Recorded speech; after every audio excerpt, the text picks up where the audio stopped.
The nervous system of trust, human moderation at scale, protecting the signals that keep the job market honest. Hi, my name is Sarah Trumbull. I am the founder and CEO of the Job Applicant Perspective, the first anonymous user reviews for job ads across the U.S.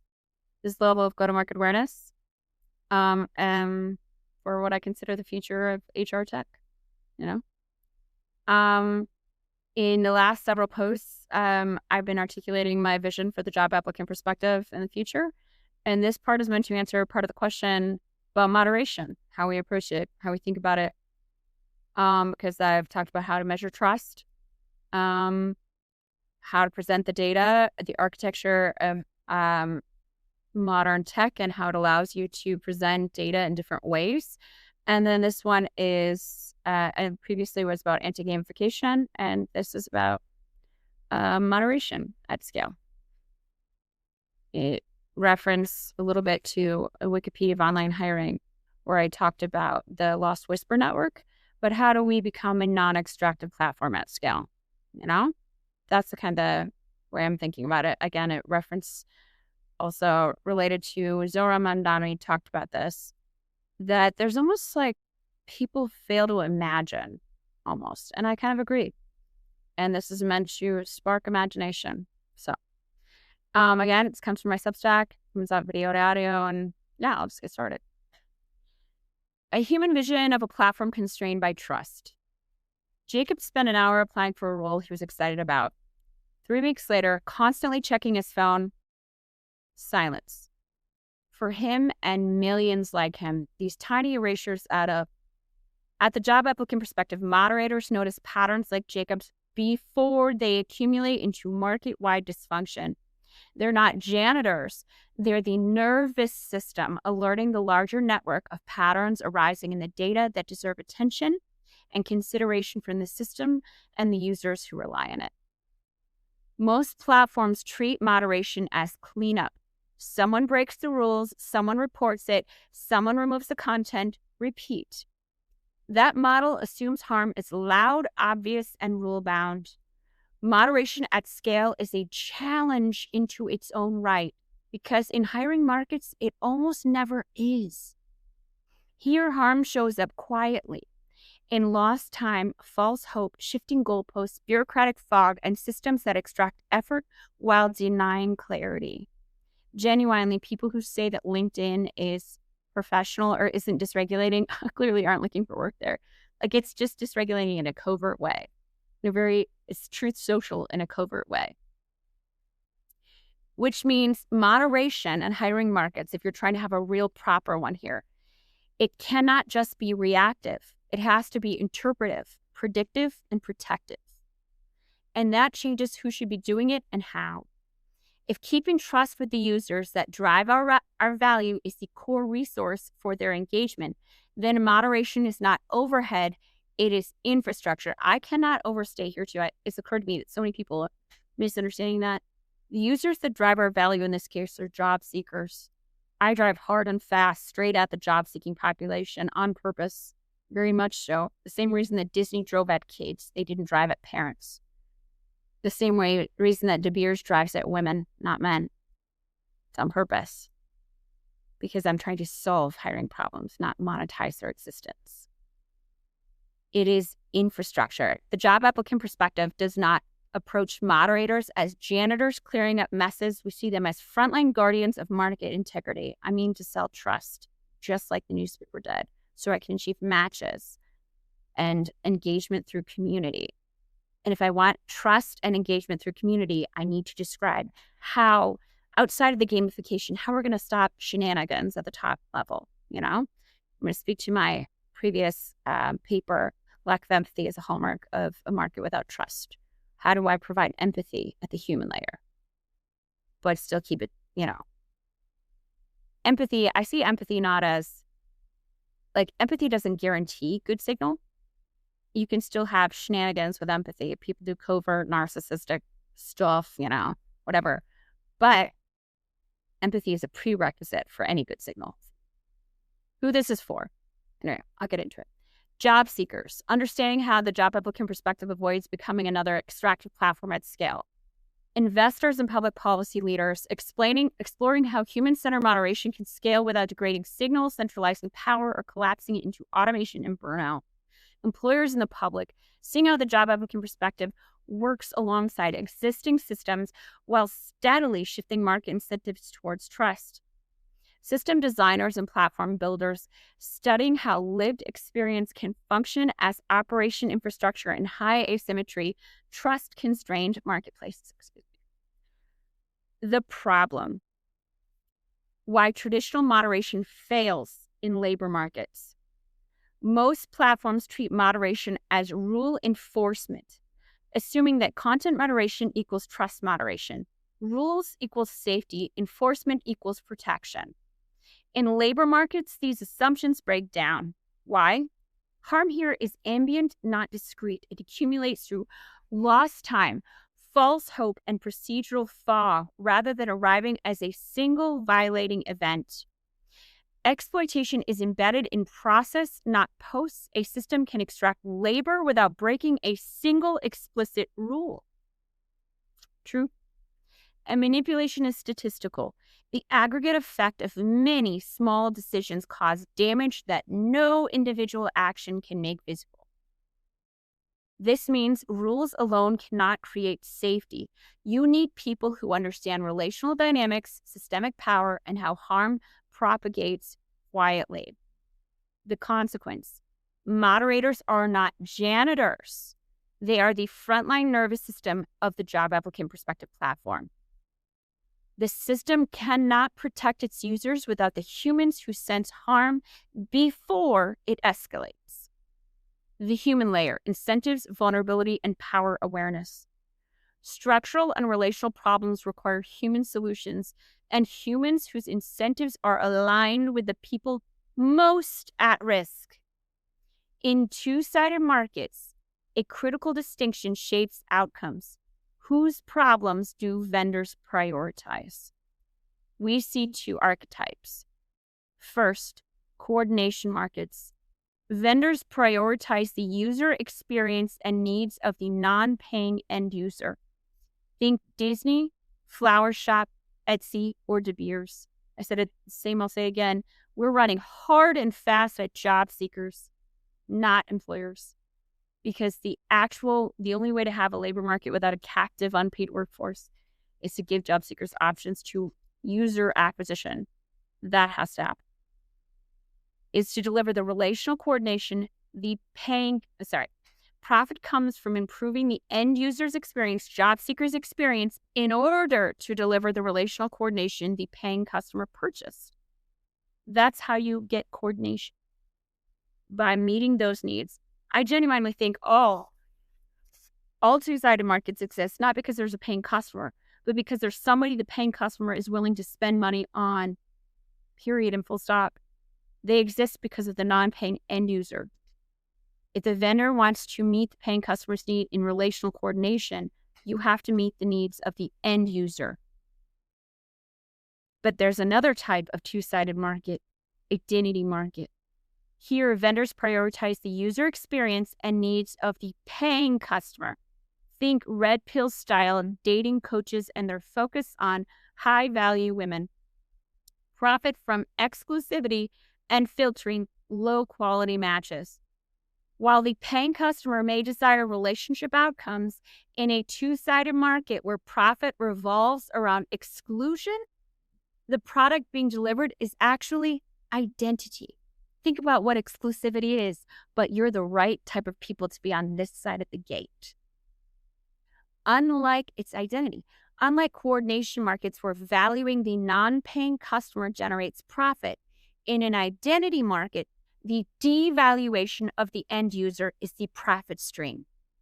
It reinforces the superior position and identity of the paying customer. Filtering and exclusion drive value. You do not filter what's valuable. You filter what it profits you to devalue. This is profit. I'm not saying filters always are bad. I'm saying when the profit stream, like an ATS, billions made from excluding people, we're talking about an identity. Planned obsolescence for human connection with identity reinforcement as the draw. Whether you view the online talent industry as centered on exclusion like the ATS systems or engagement like job platforms or recruitment firms, the baseline truth is the same. Either way, it falls into an identity market because it is centered around plausibly delaying access to employment for the job-seeking stakeholder. Again, I'm going to say this clearly.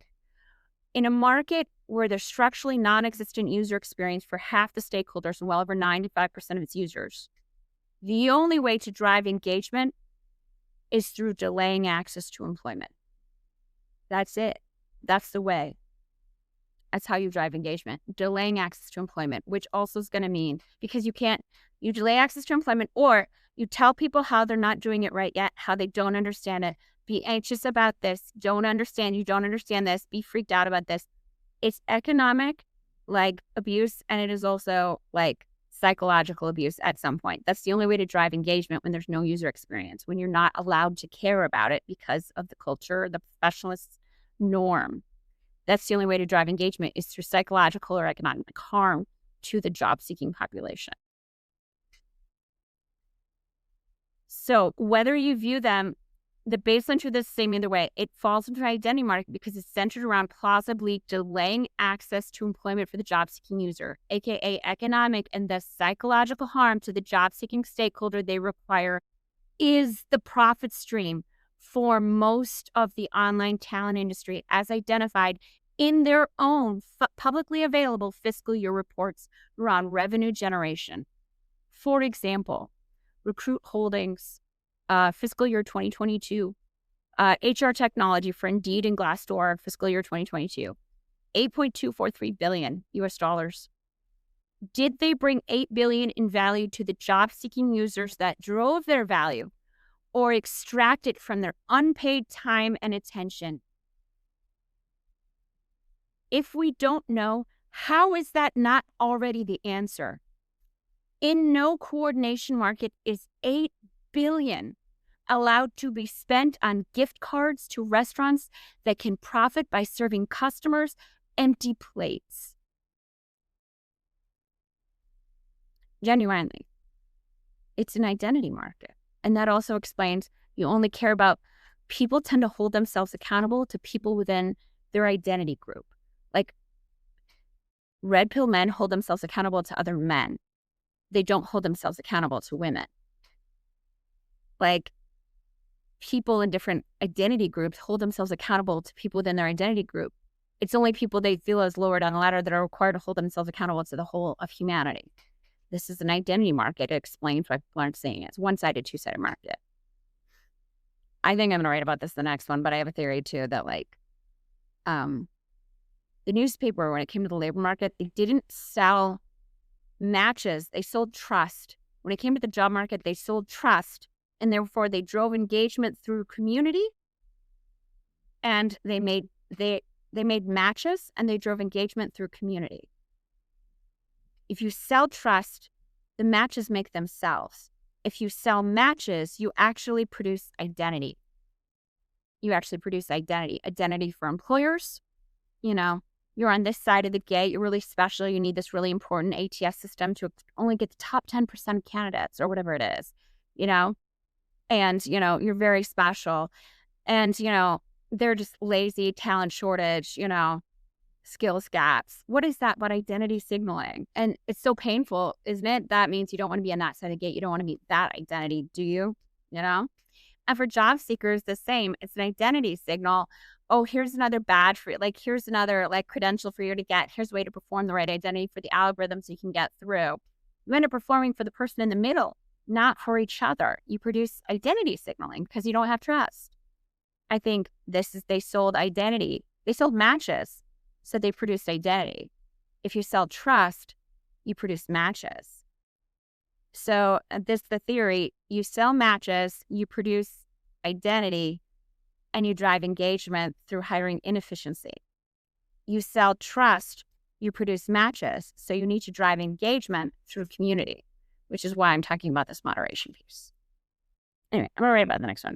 It's fun for me. I'm really like systems and patterns and economic key stuff. So People who watch this for too long probably were like that too. So it excites. Anyway, identity market. I call the job market an identity market. I think that explains why people can't see it. You malign someone's identity. It's more profitable than employing them. In a market with consequences for human survival, the job applicant perspective is solidly in the camp of coordination as service. I feel very comfortable about this one. This requires a mentality flip for large swaths of people, though. A lot of people don't think like this. Okay, so what are we going to do about it? And the behavioral conditioning required to think differently on this shapes how we approach moderation. So we need to think differently. How are we going to do that? How to repair an online marketplace that's profited for decades by failing its non-paying customers. To achieve this, the job applicant perspective intentionally recruits from communities with lived experience of structural harm, survivors of domestic violence, long-term unemployed individuals, people of color, caregivers of the disabled, assault survivors, and minorities. This focus is not exclusionary. People from privileged backgrounds can succeed too. But it emphasizes embodied expertise that cannot be taught by manuals or software alone. Why this matters. People who navigate high-power asymmetry develop pattern recognition that even credentialed experts often lack. They notice subtle shifts when bureaucratic language becomes a shield, when timelines are weaponized, when hope erodes quietly. This is not intuition, it is expertise built from experience. They also possess power literacy as a survival skill. They know the value of honoring power structure's utility without default trusting their safety in submitting to its whims. Privileged groups often honor power by dropping their reference frames and needs entirely. Disadvantaged groups have often had an embodied education in the danger of that approach. If you like Game of Thrones, think Tyrion Lannister versus Ned Stark. Both have care to do the right thing. One has more wisdom due to his disability. I'm part of the disability community. I mentioned it before. Brilliant, wildly adaptable people. I love it. Also, it's a systems thing. When you're outside of the system, you can see it more clearly. Anyway, regardless. But Tyrion does. He has more wisdom. Ned is still great. Tyrion just has more wisdom. Now, nobody's perfect, but the structurally disadvantaged often understand where accountability hides and where harm is likely to go unseen. And they act with protective instinct, not rote compliance, because they remember. They see themselves in the victims, whereas privileged groups as a whole tend to identify as not ever having been victims, so they couldn't. It's not about a hierarchy of value. It's about education and experience, albeit one garnered in a way we don't always professionally recognize. I think of it like when I was lecturing still a few years ago, we were starting to have a couple, you could qualify for already having completed classes because you had worked for a few years, and so you could say that I already know X thing, like police or whatever it was, criminal justice stuff. And that's great. I think that's great. I think we need to consider embodied lived experience as a level of pattern recognition, a level of insight that brings value. Moderators are the platform's nervous system. Moderators succeed when the platform succeeds, protecting vulnerable signals, preserving trust, and maintaining signal integrity. Again, too, since these groups are so often overlooked, they have an embodied reason to want this tool. For them to be specifically chosen first for the dodgeball team, so to speak, for something innovative and crazy like this, I say crazy, but I recognize it's innovative. But they have a reason to want it to work. Disabled Harvard's hidden workers called it out. We're brilliant people. You guys would be lucky to have us. This disabled caregivers of the disabled. You'd be lucky to have us. Wildly adaptable people. You got yourself in people who experience structural harm. They're a bunch of MacGyvers. They're just MacGyvers of life. It's pretty great. So anyway, moderators of the platform's nervous system. They succeed when they protect vulnerable signals, preserving trust and maintaining signal integrity.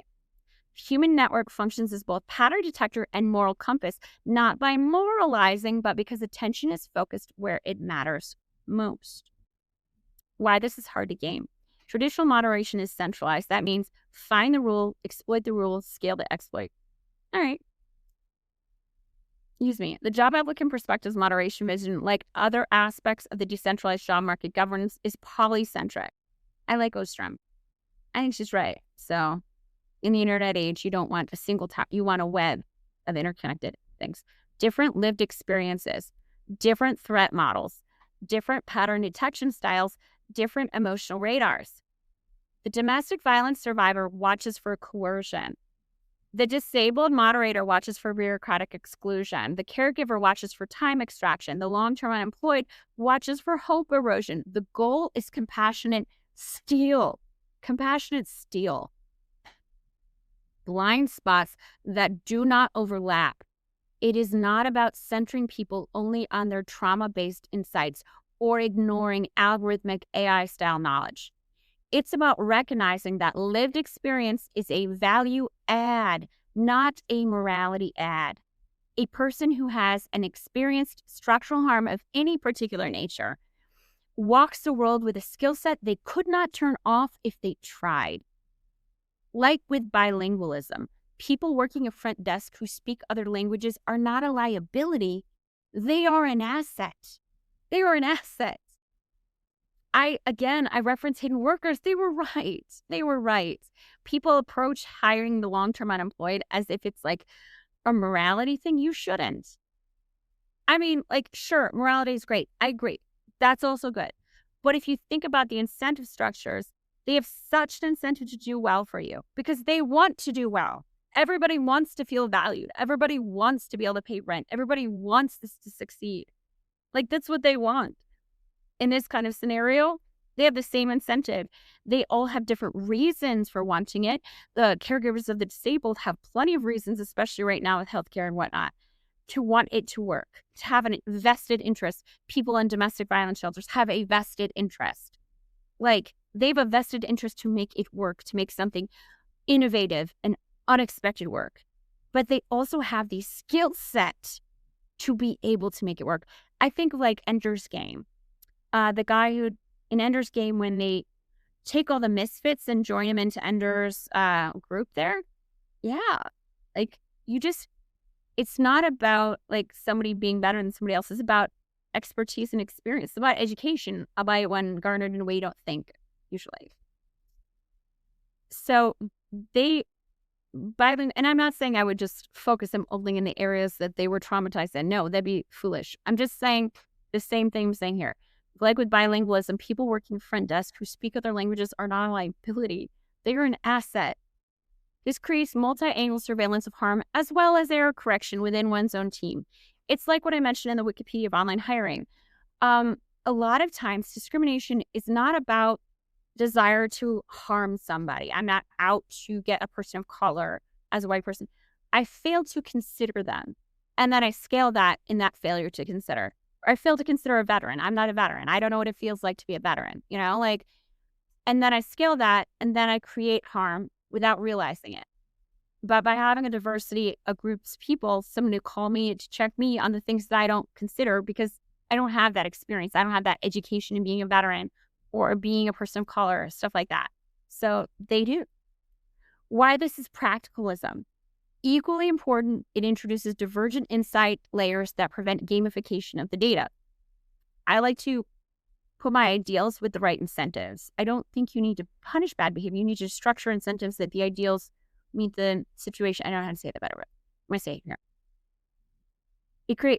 That prevent gamification. Math is blind to human dignity. I've already talked about my anti-gamification layer, the three levels of it. And it still absolutely matters. All of the things matter. There's levels to things, layers. But feelings can be triggered by past ghosts that aren't there. Yeah, absolutely. If you have an education and structural harm, you also have potentially past ghosts occasionally.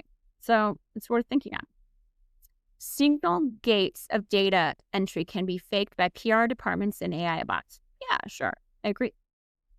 But it is very hard to fake all three layers of our anti-game like anti-gamification, plus the moderation layer on the top, the statistical, the geographic, and the human in ways that line up perfectly across people who've each learned to read power from different angles. Yeah. Honest actors find this easy to navigate. Bad actors find it nearly impossible to game. Because fooling one perspective does not fool the others. It just teaches the system what new tricks to watch out for. We expect somebody to try. That's what you should expect. That's because people are people. They have all sorts of reasons for doing things, even unintentional ones. But they do things. So we want to be able to teach the system if they're trying to get away with X thing, like this group of people can catch it. Oh, yeah, it does. At the job applicant perspective, we think of what we're building as a nervous system, not a moral system. I'm selling trust, not matches. The goal is to notice anomalies and off patterns, verify their nature, and make them visible so actors on both sides can make informed choices with as accurate of info as possible. Again, I'm not selling matches here. I'm selling trust, and then the matches make themselves. But part of selling the trust is I'm not making choices for people. I'm letting them make informed choices for themselves. So like if I find out that there's shenanigans going on, this is taking like 6 weeks, even though they say 2 weeks, it's going to be till you hear back. Like for me, maybe that's horrible, but for you, maybe that's fine. You don't care. That's fine. We want that. Your coffee is my tea. That's okay. We just want people to be able to make informed choices with the info. We're selling trust, not matches. Why this matters. We present the data in like verifiable way. Like you need to do with empathy though. That matter. Empathy is infrastructure. Good data comes from good signal. A complex dynamic system like a global labor market requires clean signal to function. And I'm going to say I have a post back a couple months ago in November called "Lack of Empathy is a Hallmark of Data of Labor Market Without Trust." I genuinely think that is true. I think empathy matters in terms of information signaling. Like it's not a it's like a temperature. You can't, nobody's going to hold the thermometer when it's hot. I'll say more here just a second. At the job applicant perspective, protecting vulnerable insight is, so we need good data, right? Empathy is crucial for good data in a big system like this. At the job applicant perspective, protecting vulnerable insight is not about morals. Not just. It is also, but it's not just. It's about preserving the signal that makes a market trustworthy and functional. You really can't have a good labor market without good data. Period. Full stop. I just don't like bad incentives are. Ugh. Technology is the pipes that let information be carried across vast distances. Empathy is the reason any humans put real data into them.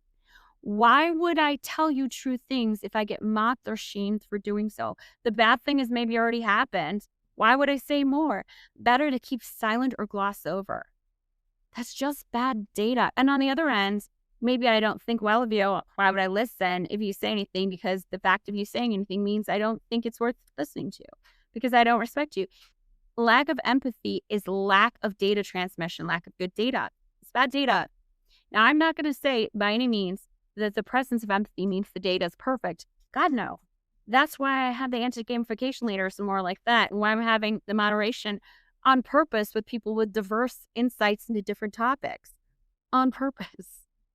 But empathy is a prerequisite. I'd say, like, if the thermometer is too hot, you can't put it in your mouth to test what your temperature is. Nobody's gonna put it in their mouth. Empathy needs thermometers at the right temperature. The thermometer can still be broken. But for anyone to even attempt to measure the truth of the situation, there has to be empathy. I'm going to say it in more systems way. Efficiency without empathy leads to distorted data, false signals, false hierarchies, theater, not value. I mean to put my economic theories in practice here. Functional markets.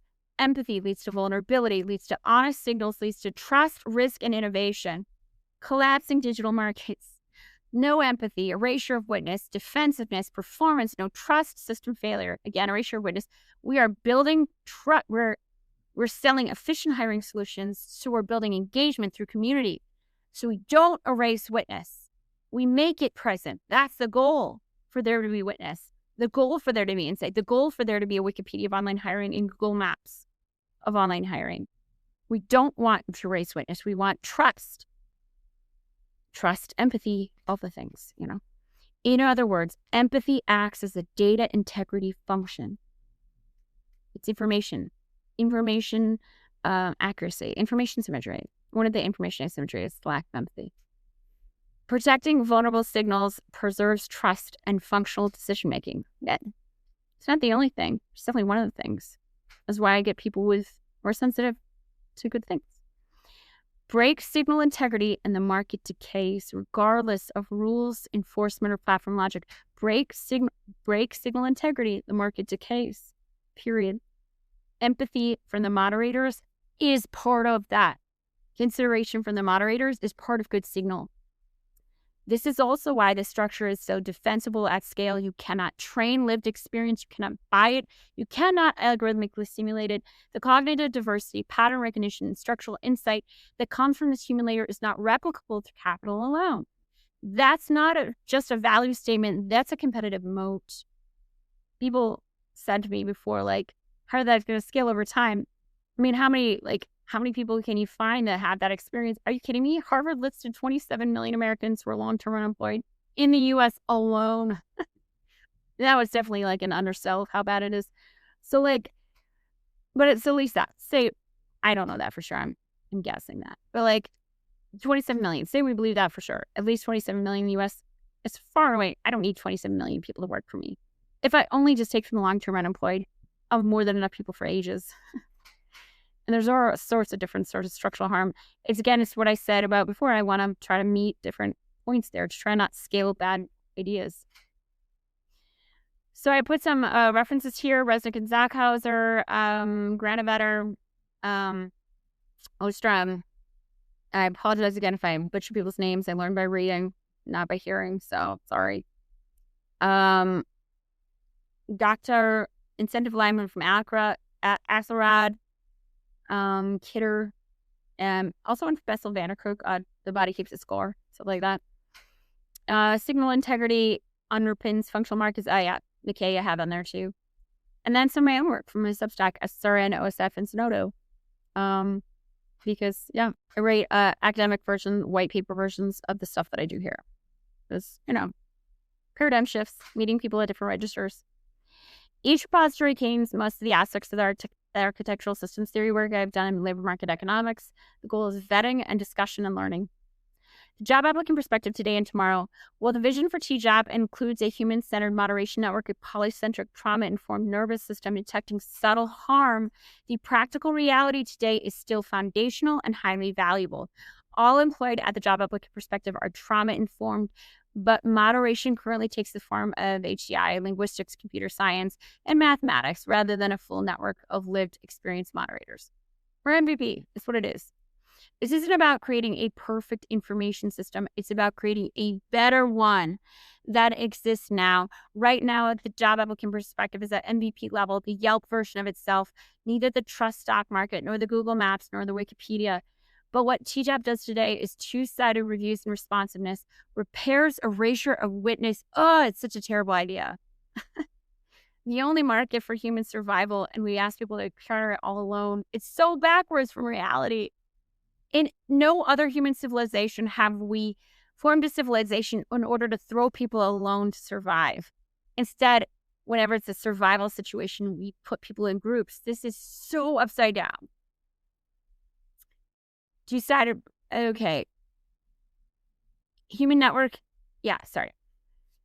Closure verification, two-sided repairs erasure. Witness creates a space for future community moderation.